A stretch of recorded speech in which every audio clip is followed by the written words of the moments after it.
as a human being, you like to move freely, you like to talk freely, you like to do your work creatively.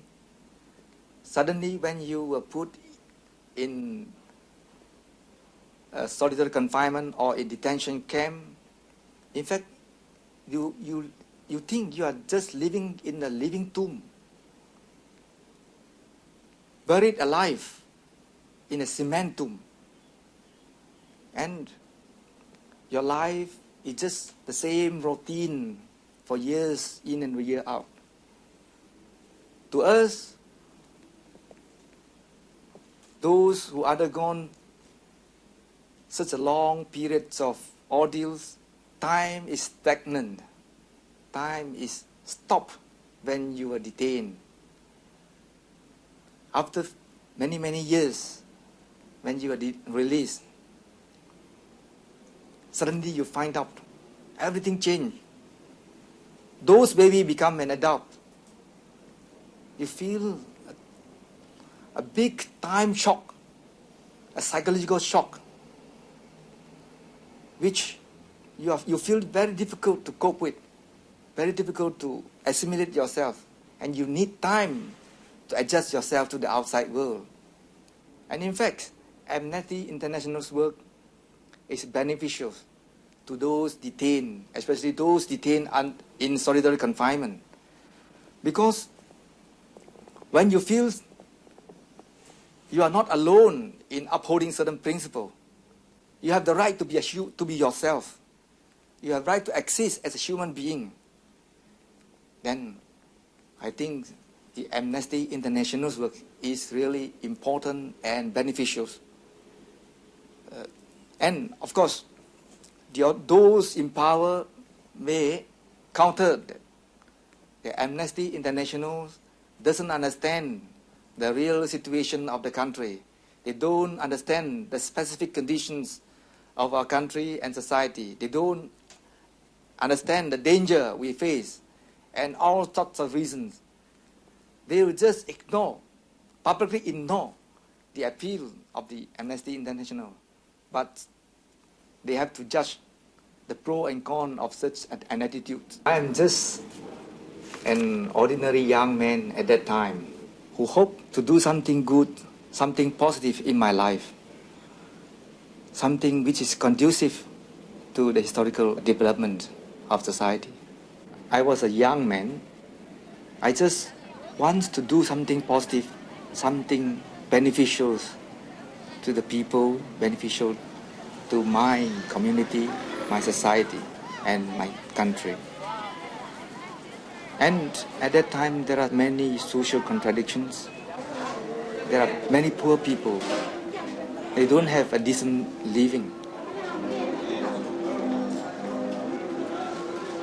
We can work, really work for the poor, for those who have been deprived of the livelihood, the freedom, the democratic rights. So when we join the Labour Party, we really work for the equality, freedom, and democratic rights of these downtrodden people. We fight for their interests. Then, of course, this thing is not liked by the authority. They have to stop it. They want to stop our work because we challenge their power. We challenge the way they act, the abuse of power.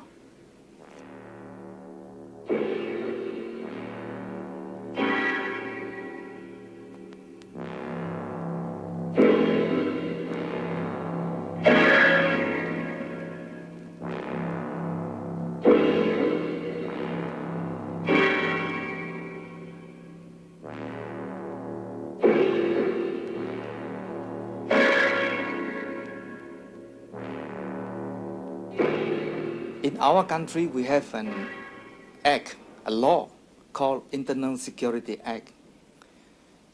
Under this act, the minister had the right to detain any person without trial for any period which they consider necessary. The authority doesn't want you to be in peace. They want you mentally break down so that they may achieve their political aim. There are lots of ways and means to break a person's spirit and willpower.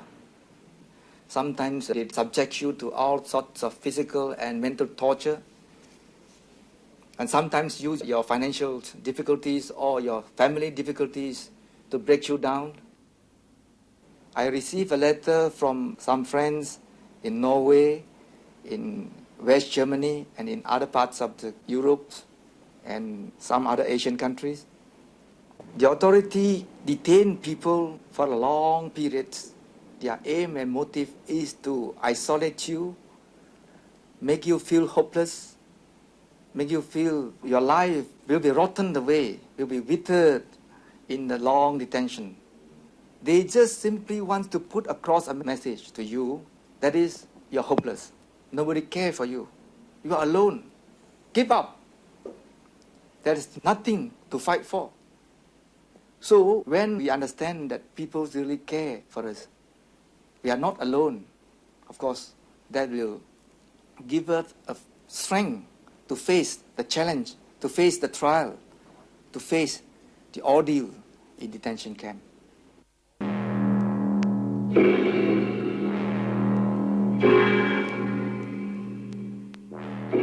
During the night, every half an hour, they will make certain noise using a certain clock. Every half an hour, the warders have to knock the clock. The sound is so large that you are unable to sleep peacefully. And some warders making use of this so-called routine check. When you are asleep, suddenly they will switch on the light, then switch off, let you awake in the dark. And the light is off because they control outside. You can't do anything.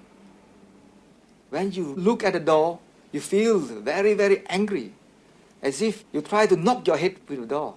But suddenly when you think, this is not your personal matter, the authority wants to make you angry, make you hopeless, make you crazy. So you have to face it with calm fortitude. Because it is a trial, it is a challenge. You have to face it calmly. It is a struggle.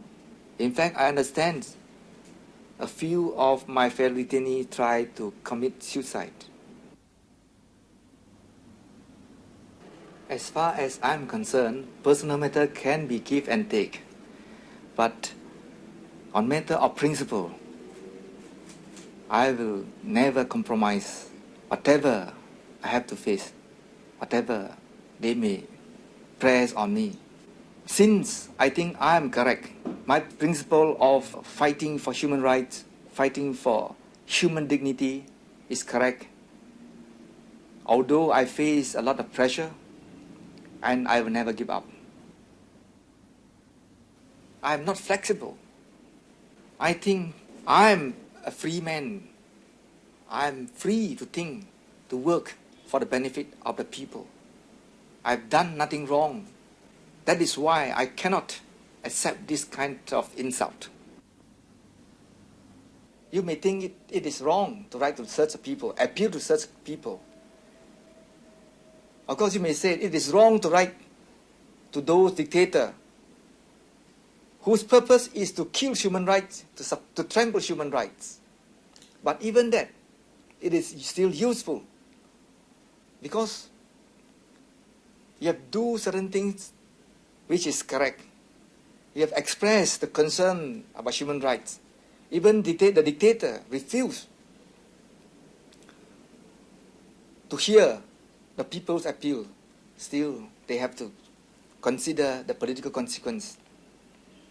So, I think if they write to so many people, so many institutions, so many press, I think it is useful because that will make more people know about the facts.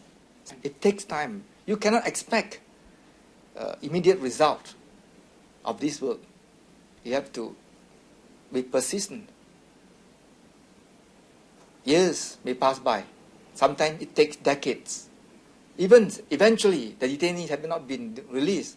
Still, people know about it.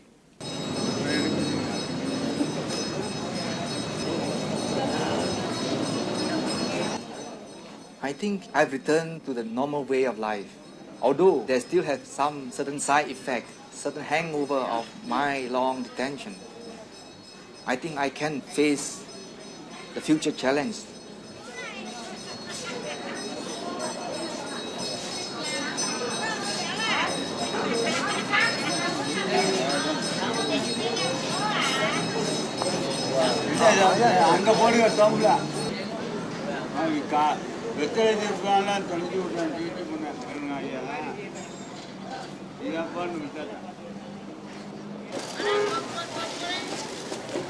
Radio.